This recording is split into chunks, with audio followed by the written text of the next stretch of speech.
नमस्कार साथियों, आज हम महिला पर्यवेक्षक और महिला आंगनवाड़ी कार्यकर्ता का 26 मार्च 2017 का पेपर देखने वाले हैं।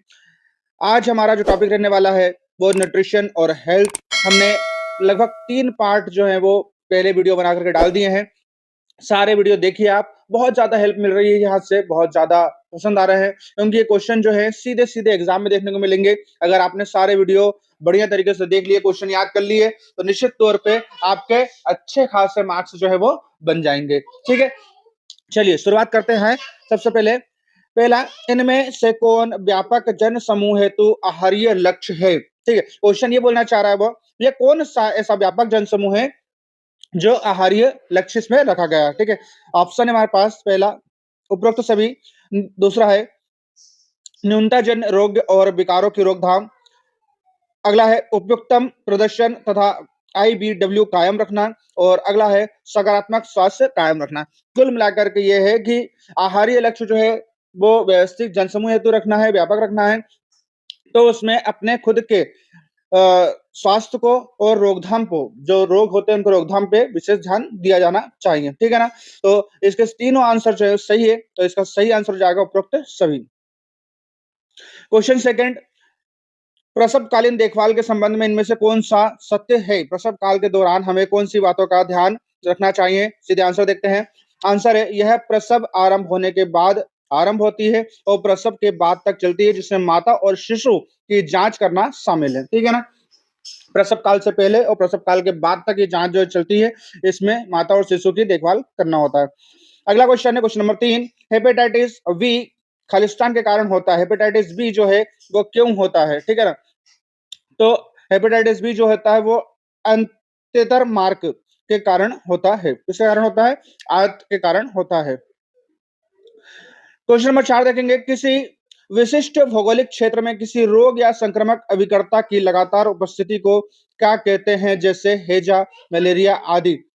हैजा, मलेरिया आदि, तो इसको क्या कहते हैं? तो इसको कहते हैं स्थानिक या विशेष क्षेत्रीय रोग बोलते हैं। क्या बोलते हैं? इसको स्थानिक या विशेष क्षेत्रीय रोग बोलते हैं। क्वेश्चन नंबर 5 है, एक विटामिन जो आयरन अवशोषण में सहायक होता है। ठीक है, ऐसा कौन सा विटामिन है जो आयरन का अवशोषण करता है या सहायक होता है? ठीक है ना? तो ये होता है एस्कॉर्बिक एसिड या एस्कॉर्बिक अम्ल। एस्कॉर्बिक अम्ल या एस्कॉर्बिक एसिड जो है वो आयरन का अवशोषण करता है, ठीक है ना? नेक्स्ट देखते हैं, क्वेश्चन नंबर 6 है, छोटी चेचक या चिकन पॉक्स जिसको हम बोलते हैं, ये संक्रमकता खालिस्तान रहती है, ठीक है ना? तो छोटी चेचक जो है, चिकन पॉक्स जो है, जिसको हम छोटी माता के नाम से भी बोलते हैं, शरीर पे दाने-दाने आ जाते हैं, तो उसकी संक्रामकता कितने दिन तक रहती है? तो वो रहती है ददोरे दिखने के 6 दिन बाद तक, ठीक है? हमारे शरीर पे छोटे-छोटे जो फुंसियाँ हो जाती हैं, उसके दिखने के 6 दिन बाद तक वो रहता है। क्वेश्चन नंबर 7, भोजन पचाने, शरीर में पोषक तत्वों का अवशोषण, परिवहन और भंडारण करने में लगने वाली ऊर्जा को क्या कहते हैं? ठीक है ना? जो हमारे शरीर में भोजन का अवशोषण होता है, परिवहन होता है, भंडारण होता है, ठीक है ना? इसमें जो ऊर्जा लगती है, जो कैलोरी बर्न होती है, उसको हम क्या बोलते हैं? तो उसको बोलते हैं ताप जनन। क्या बोलते हैं? ताप जनन। क्वेश्चन नंबर 8, नवजात और निर्जलीकरण के मामले में ग्लूकोज के लिए या क्या रूप में देते हैं? ठीक है ना? नवजात में जब निर्जलीकरण हो जाता है, यानी कि पानी की कमी हो जाती है, तो छोटे बच्चों में जब पानी की कमी होती है, तो ग्लूकोज के रूप में क्या देना चाहिए? सोडियम का अवशोषण, इनमें से कोई नहीं, ऊर्जा के स्रोत या स्वाद टेस्ट। तो ऑप्शन है आंसर है इसका इनमें से कोई नहीं, इनमें से कुछ भी नहीं दिया जाता है, क्योंकि उन्हें हल्की मात्रा में थोड़ा-थोड़ा लिक्विड पानी पिलाया जाता है और ऐसा घोल दिया जाता है, ठीक है? क्वेश्चन नंबर 9 देखेंगे, महिलाओं के मामले में 25 किलोग्राम मीटर स्क्वायर से अधिक बीएमआई का अर्थ क्या है? ठीक है, बीएमआई जो है वो एक प्रकार का मेजरमेंट होता है जिसमें हम वेट कम या ज्यादा नापते हैं। तो इसके बारे में मैंने पार्ट सेकंड में बात की थी पहले भी। तो बीएमआई एक प्रकार का जो है वो वजन नापने की प्रक्रिया होती है, ठीक है ना? तो 25 किलोग्राम से ज्यादा है अगर बीएमआई, तो सामान्य से अधिक पोषण माना जाता है। क्या माना जाता है? सामान्य से अधिक। अगर 25 किलोग्राम से 20 किलोग्राम तक है तो सामान्य माना जाएगा, उससे कम है तो पोषण की कमी मानी जाएगी। क्वेश्चन नंबर 9 देखेंगे, क्वेश्चन नंबर 10 देखेंगे अब। क्वेश्चन नंबर 10, कोणीय मुखपाग जिसको बोलते हैं अपन एंगुलर स्टोमाइटिस या जीवाश्वत, जिसको बोलते हैं ग्लाइसाइटिस और चेलोसिस। ये तीनों प्रकार के किसके कमी के कारण होते हैं? कौन-कौन से हैं? एंगुलर स्टोमाटिस, ग्लाइसाइटिस और चेलोसिस। ये तीनों जो हैं किसके कारण होते हैं? तो ये राइबोफ्लाविन के कारण होते हैं। किसके कारण होते हैं? राइबोफ्लाविन। और राइबोफ्लाविन जो है विटामिन बी के अच्छे स्रोत है। विटामिन बी समूह जो होता है उसका अच्छा स्रोत होता है। तो विटामिन बी के कारण जो है वो ये सब चीजें होती हैं। क्वेश्चन नंबर 11 देखेंगे। जन समूह में आयोडीन की कमी से होने वाले रोग पर नियंत्रण करने की एक सुरक्षित पद्धति है, उनमें खालिस्तान का वितरण होता है। सभी को पता है कि आयोडीन कमी से क्या होता है? घेंगा रोग होता है। आयोडीन कमी से क्या होता है? घेंगा रोग होता है, ठीक है ना? तो आयोडीन कमी से होने वाले रोग को नियंत्रण के लिए एक पद्धति है जिसमें हमको क्या देना चाहिए? तो उसमें हमको आयोडीन देना चाहिए, ठीक है ना? तो इसका सही ऑप्शन हो जाएगा आयोडीन युक्त नमक, ठीक है ना? क्योंकि सबसे ज्यादा आयोडीन जो है किसमें मिलता है? वो नमक में मिलता है। क्वेश्चन नंबर 12 देखेंगे। राष्ट्रीय प्रतिरक्षीकरण कार्यक्रम के अंतर्गत खसरे का वैक्सीन किस आयु पर दिया जाता है? जो खसरे का वैक्सीन है वो किस आयु पर दिया जाता है? तो खसरे का वैक्सीन जो है वो 9 माह में दिया जाता है। जब शिशु 9 माह का हो जाता है तब खसरे की वैक्सीन दी जाती है। Question number 13। ब्लैंक में शिक परीक्षण किया जाता है। ऐसा कौन सा बीमारी है या रोग है जिसमें शिक, ठीक है ना, शिक टेस्ट किया जाता है, शिक परीक्षण किया जाता है? तो डिप्थेरिया। डिप्थेरिया में जो है वो शिक परीक्षण किया जाता है। दो प्रकार से क्वेश्चन बनते हैं। शिक परीक्षण किस बीमारी में किया जाता है? तो डिप्थेरिया में। या डिप्थेरिया में कौन सा परीक्षण किया जाता है? शिक परीक्षण किया जाता है, ठीक है। क्वेश्चन नंबर 14 देखेंगे। मांस, मछली, अंडे और दूध वाले प्रोटीनों के महत्वपूर्ण स्रोत है।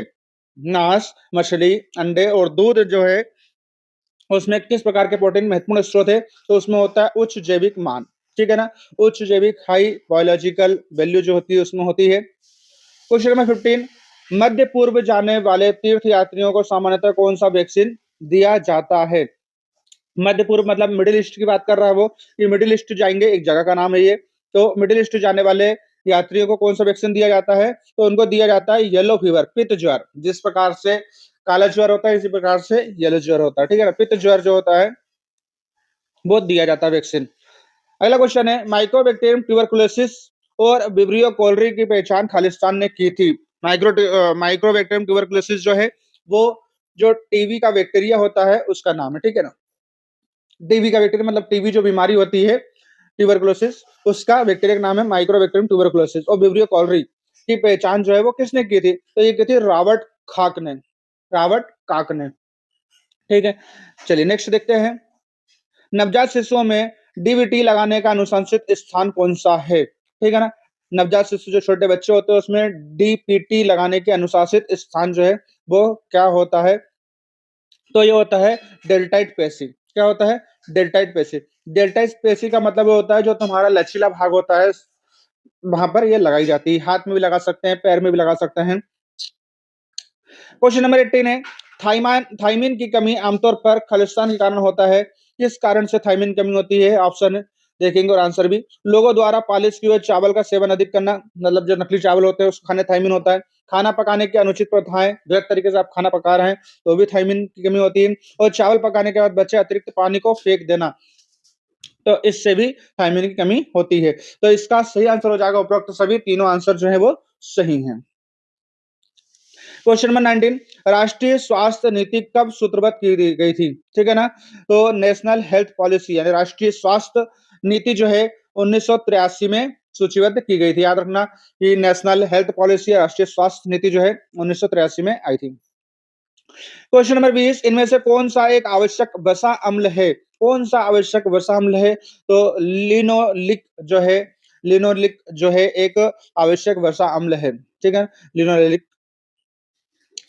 Question number 21। मलेरिया किसके कारण होता है? तो मलेरिया जो होता है मच्छर के कारण होता है। मच्छर जो होता है प्लाज्मोडियम जो होता है उसके कारण होता है। तो मलेरिया किसके कारण होता है? प्लाज्मोडियम के कारण होता है। किसके कारण होता है? प्लाज्मोडियम के कारण होता है। Question number 22।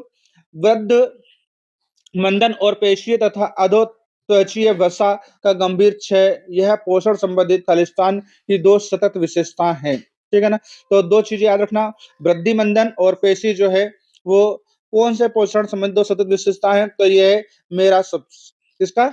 मेरा सम्स। मेरा सम्स एक प्रकार की बीमारी है। क्वेश्चन नंबर 23, कंजक्टाइवल जीरोसिस का अर्ध नेत्र श्लेष्मा, जिसको कंजक्टाइटिव के नाम से हम जानते हैं, वो क्या है या की है, ठीक है ना। तो कंजक्टाइटिल जीरोसिस जो होता है वो सूखेपन के कारण होता है। किसके कारण होता है? सूखेपन के कारण होता है, ड्राइनेस के कारण होता है। क्वेश्चन नंबर 24 देखेंगे, गर्भ अवस्था के दौरान आवश्यक अतिरिक्त प्रोटीन खालिस्तान के लिए आवश्यक होता है। गर्भ अवस्था के दौरान आवश्यक प्रोटीन जो है वो क्यों होता है? क्योंकि गर्भ अवस्था में गर्भनाल में जो बच्चा होता है उसकी आकार और वृद्धि के लिए। तो इसके दोनों आंसर जो है सही हैं, इसलिए इसका सही आंसर हो जाएगा उपरोक्त दोनों। गर्भ अवस्था की आकार वृद्धि और गर्भ शिशु की तीव्र वृद्धि के लिए आवश्यक प्रोटीन होता है, अतिरिक्त प्रोटीन होता है। क्वेश्चन नंबर 25, प्रोटीन, वसा और कार्बोहाइड्रेट को कभी कभी खालिस्तान कहा जाता है। प्रोटीन, वसा और कार्बोहाइड्रेट को कभी कभी क्या कहा जाता है? तो इसको कहा जाता है निकटस्थ मूल तत्व। क्या कहा जाता है? निकटस्थ मूल तत्व या प्रॉक्सिमेट प्रिंसिपल। क्या कहा जाता है? प्रॉक्सिमेट प्रिंसिपल कहा जाता है। क्वेश्चन नंबर 26, फेफड़े को छोड़कर अन्य किसी अंग के क्षय रोग, ट्यूबरक्लोसिस से पीड़ित रोगियों को खालिस्तान कहा जाता है। लेकिन सामान्यतः टीबी जो होती है वो फेफड़े में होती है, मगर फेफड़े को छोड़कर अन्य जगह हो रही है, ठीक है ना। तो उससे पीड़ित रोगियों को क्या कहा जाता है? तो उनसे पीड़ित रोगियों को कहा जाता है एक्स्ट्रा प्लोमोनरी टीबी केस। क्या कहा जाता है? एक्स्ट्रा प्लोमोनरी टीबी केस कहा जाता है, अन्य भाग में होती तो फेफड़े को छोड़ के। क्वेश्चन नंबर 27, आरडीए की सीमाएं क्या है? आरडीए की सीमाएं जो है उपरोक्त सभी, यानी केवल स्वस्थ व्यक्ति हेतु अनुशंसाएं, कुपोषित, मोटाग्रस्त या बीमार लोगों के लिए अनुशंसाएं, या व्यक्तियों और उनके पोषण संबंधित आवश्यकताओं के बीच अंतर। क्वेश्चन नंबर 28, व्यक्ति की पोषण स्थिति का आकलन करने के लिए इनमें से किस विधि को अपनाया जाता है? सही आंसर हो जाएगा उपरोक्त सभी। पोषण संबंधित निवृत्ति, पोषण संबंधित संकेत की नैदानिक क्लिनिकल जांच और जैव रासायनिक आंकलन।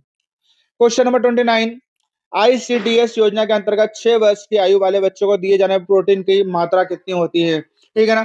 6 वर्ष तक के बच्चे जो होते हैं उनको दिए जाने वाले प्रोटीन की मात्रा जो होती है वो 8 से 10 ग्राम होती है। 6 वर्ष का बच्चा है तो 8 से 10 ग्राम प्रोटीन जो है वो लगेगा। क्वेश्चन नंबर 30, दस्त पर तर्क संगत प्रतिक्रियाएं क्या हैं? तो अंतःशिरीय या इंट्रावेनस चिकित्सा, नमक व शक्कर का घोल, घरेलू भोजन, उपरोक्त सभी। तो तीनों चीजें सही हैं, तीनों चीजें जो हैं वो दी जा सकती हैं। आज के 30 क्वेश्चन हमारे यहीं खत्म होते हैं। अगले 30 क्वेश्चन के लिए पार्ट 5 हम फिर से लेकर के आएंगे, ठीक है। इसी प्रकार से मैं आपको कम से कम 20 पार्ट जो है आपको उपलब्ध करा दूंगा, मतलब इसमें कम से कम हम आपको 1000 क्वेश्चन आईएमपी क्वेश्चन जो है उपलब्ध करा रहे हैं। वीडियो को लाइक करें, शेयर करें, ताकि आपको ये क्वेश्चन की सीरीज मिलती रहे।